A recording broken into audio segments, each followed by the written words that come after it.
안녕하십니까. 2024년 6월 30일 최병무의 팩트 시작하겠습니다. 자, 이화영 전 경기도 평화부지사에 대한 1심 선고가 9년 6개월 선고되고 난 이후에 수원지검이 이재명 전 대표에 대해서 대북송금 혐의로 기소를 했죠.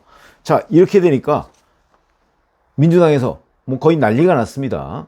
이화영 판결문이 우선 그 허위사실에 기초했다. 그래서 뭐 안부수 전 아태업 회장 판결문하고 뭐 취지가 완전히 거꾸로 됐다. 뭐 이화영 전 부지사에 대한 검찰의 회유가 있었다. 뭐 등등 여러 가지의 그 의혹을 제기하면서 뭐 정치검찰 무슨 뭐죠? 뭐 조작 대책단인가 뭐 이런 것도 있고 검찰 독재 정치 탄압 대책위원회 뭐 이런 것도 만들고 왜 그럴까?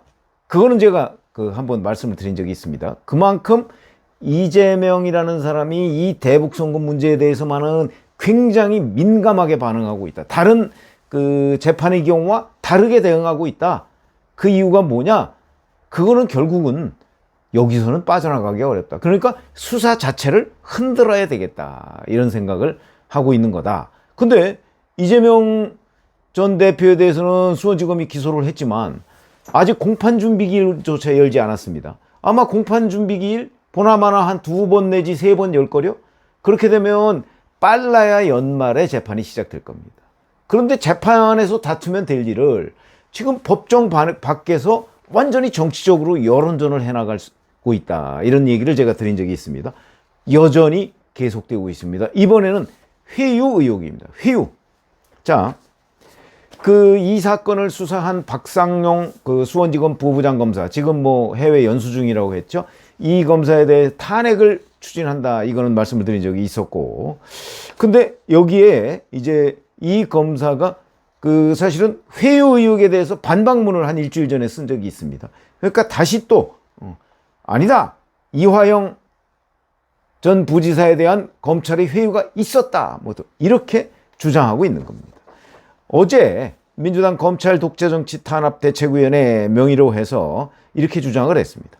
박상용 검사가 검찰 내부망을 통해 의혹에 대한 해명을 내놨는데 이화영 전 부지사의 옥중 노트에 적시된 박 검사의 회유 압박 정황은 매우 구체적이고 사실적인 데 반해서 박 검사의 해명은 대부분 추상적이다. 신빙성 있는 구체적 정황에 대한 박 검사의 부실한 해명은 법무부, 감찰 등의 방식으로 검증되어야 할 것이다. 이렇게 주장을 했습니다. 그러니까 민주당이 이런 주장을 하자마자 수원지검이 곧바로 반박문을 내놨습니다. 이화영 피고인을 회유 압박해 진술을 번복시키고 실체적 진실을 왜곡하려는 것은 이화영 배우자와 민주당 관계자다. 그러면서 증거다 이러면서 그동안 이화영 전 부지사의 부인과 민주당 관계자들의 이화영에 대한 회유, 이 사실을 이런 증거가 있다. 그러면서 1차 회유 실패, 2차 회유 실패 이런 제목으로 반박문을 낸 겁니다.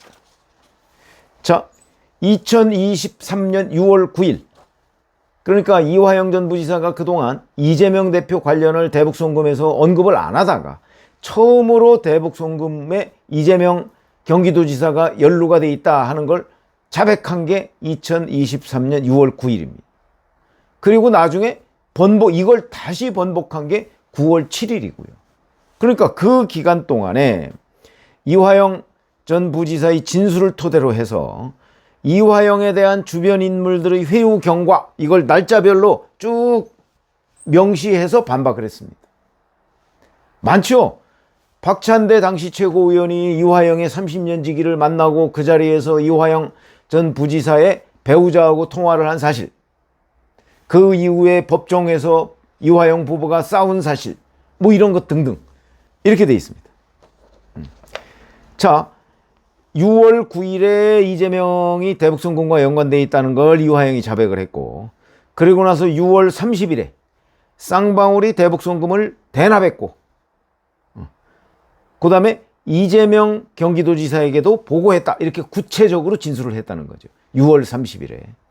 이 내용이 공개가 되니까 이화영 전 부지사의 부인이 7월 말에 정신 차려라. 계속 그러면 가족으로서의 의무뿐만 아니라 변호사의 도움도 없을 것이다. 이렇게 큰 소리를 쳐서 법정에서 싸운 적이 있었죠. 이 이후에 이거는 새로 나온 사실입니다. 이화영이 자기 최측근한테 내 처가 무슨 검찰하고 딜한 것처럼 말하고 다니는데 자중하라고 해라. 이렇게 얘기를 했다는 겁니다. 부인을 자중하도록 하라. 이렇게 전화라고 자기 측근한테 얘기했다. 이거를 수원지검이 이화영 1차 회유 실패 이런 제목으로 반박문을 낸 겁니다. 여기까지 뭐 다 팩트고, 다만 제가 처음 듣는 얘기는 최측근한테 자기 부인을 자중시켜라 라고 얘기한 부분은 처음 듣습니다. 아마 이런 것들이 앞으로 법정에서 나오겠죠? 이러이러한 일이 있었다. 회유는 박상용 검사가 한 게 아니고 민주당이 했다. 그러면서 이제 이런 사례를 아마 법정에서 제시를 할 겁니다. 또 그 다음은 8월 8일 법정에서 이화영의 변호인인 법무법인 덕수의 김형태 변호사가 재판부 기피 신청을 낸 뒤에 사임을 합니다. 그럼 바로 퇴정을 하죠. 이때 이화영이, 이것도 이화영이 직접 법정에서 얘기한 겁니다. 덕수가 제출한 기피 신청서 등은 나와 상의되지 않은 것이다.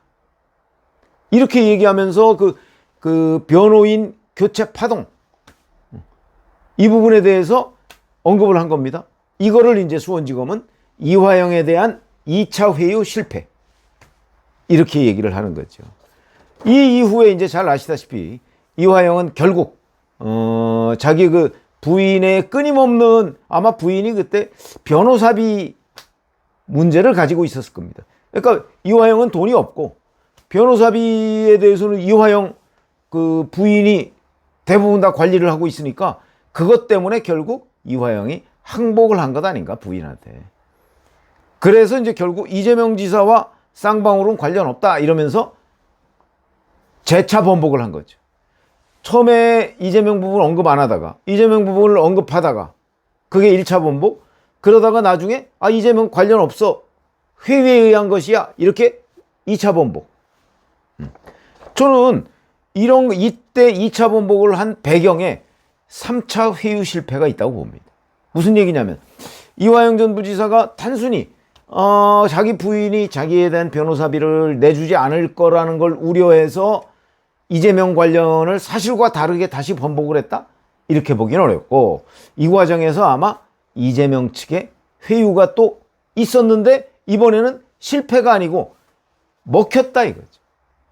그 중에 하나는 아마 내가 대통령 되면 사면해 줄게. 어차피 당신 윤석열 정부 임기 내에는 감옥을 나갈 수 없으니까, 감옥에서 윤석열 정부 임기 내에 한 3년 버티면 내가 사면해 줄게. 아마 그런 것들이 있지 않나. 그게 실제 이화영 전 부지사 변호인들 사이에서 나오는 얘기입니다.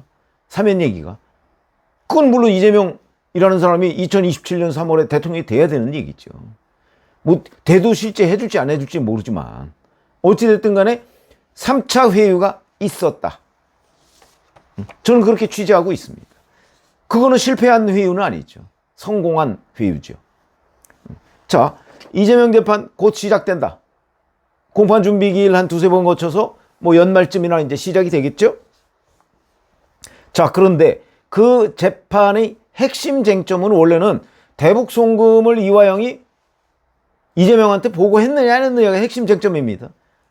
그런데 이제 이화영이 한번 보고했다는 것을 실토한 적이 있기 때문에 검찰은 계속 그 부분을 부각시키면서 경기도의 공문, 그다음에 경기도 관련자, 안부수 아태회 회장 진술, 김성태 전 회장 진술, 이런 걸 이제 들이밀을 거고, 이재명 대표 측은 안부수, 김성태 뭐 이런 걸 자기가 어찌 할 수가 없는 거 아닙니까? 그 사람들이 실제 이재명 대표와 뭐 전화 통화하고 이런 걸 얘기하는데 자기는 전화 통화한 거 기억이 안 난다, 이렇게 대항하기에는 조금 뭐 아마 어렵다고 보고, 여기에서 바로 이화영에 대한 회유를 집중적으로 이제 문제 제기를 할 거죠. 그러니까 이화영이 없는 사실을 만들었다. 아마 그렇게 될 겁니다. 그 과정에서 이화영이 자기에 대한 그 일종의 모욕적 발언, 뭐 이런 것들을 이제 견디지 못해서 또 한 번 진실을 고백하기 시작한다 그러면 판 완전히 끝나는 거고요. 저는 뭐 그 가능성 별로 없다고 봅니다. 왜 없다고 보냐면 이미 이화영은 그 이재명 그 전 대표 당시 경기도지사한테 회유가 되고 나중에 사면 약속까지 저는 받았다고 보기 때문에 그렇게 된다면 이화영으로서는 윤석열 정부 임기 내에 그냥 감옥에서 버티다가 이재명 전 대표가 대통령이 되기만 기다리는 그 수밖에 없는 거죠. 여기서 뭐 다시 번복을 해서 자기한테 이익될 게 뭐가 있겠는가. 이런 걸 보면 아마 계속 버티려고 할 가능성이 저는 있다고 봅니다. 자, 어찌됐든 간에 이재명의 대북송금 재판은 이런 식으로 검찰은 계속해서 그 주변 사람들의 진술과 이화영이 한때 했던 자백 이걸 가지고 이제 맞설 것이고 이재명 피고인은 끊임없이 이화영에 대한 여러 가지 진술은 다 검찰의 회유 때문이다라고 주장을 할 겁니다. 그래서 제가 이게 지금 미리 보는 이재명 대북송금 재판이다 이렇게 말씀을 드리고 있는 거고요. 여기서 다 결판이 날 판인데 제가 보건대는 지금 이재명의 주장은 이재명과 민주당의 주장은 그야말로 어쩌보면 다 검증이 끝난 겁니다. 이미 이화영 판결문에 대부분 나와 있는 내용이죠. 그래서 이재명 대북송금 재판은 아마 재판 시작도 하기 전에 이미 법정 밖에서 대부분 다 끝나 있는 것 아닌가. 저는 이미 이화영 회유라는 민주당 측 주장은 각종 증거에 의해서 다 배척됐다고 봅니다. 그건 이화영 판결문을 읽어보면 거기에 이러이러한 내용들이 다 있습니다. 그러니까 그런데 이재명 대북송금 재판도 바로 그 이화영 판결문을 쓴 신진우 판사가 또 하잖아요. 뭐 들어볼 필요도 없는 거죠, 사실은. 그렇기 때문에 민주당은 끊임없이 법정 밖에서 사실상의 이재명 대북송금 재판을 하고 있는 셈인데 만약에 그렇다면 실제 상황은 끝나 있는 거나 마찬가지다. 왜? 판사도 똑같고 그 다음에 팩트가 도저히 지금 그 수원지검의 주장에 대해서 민주당의 주장이 왜 우리 법률 용어로 탄핵이라고 그러죠. 민주당의 주장이 수원지검의 반박문을 뒤엎을 수가 없습니다. 그렇기 때문에 법정 밖에서 그냥 이재명 대북송금 재판은 사실상 끝나 있을 판인데 그래도 민주당이 왜 끊임없이 이재명 전 대표 측과 그 이화영 전 부지사의 편을 들고 있느냐. 이거는 방법이 그것밖에 없기 때문이다. 전 이렇게 보고요. 지금 뭐 이재명 대북송금 재판 시작도 하기 전에 지금 뭐 그 원천적으로 그걸 무너뜨리려고 하는 시도 결코 성공 못하고 그것이 결국 이재명 피고인의 족쇄로 작용할 가능성이 대단히 높다. 이렇게 되면 오히려 재판이 일찍 끝날 수도 있죠. 이재명 대북송금 재판이 뒤늦게 시작하지만 일찍 끝날 수도 있을 것 같다. 이렇게 말씀을 드릴 수 있겠습니다. 고맙습니다.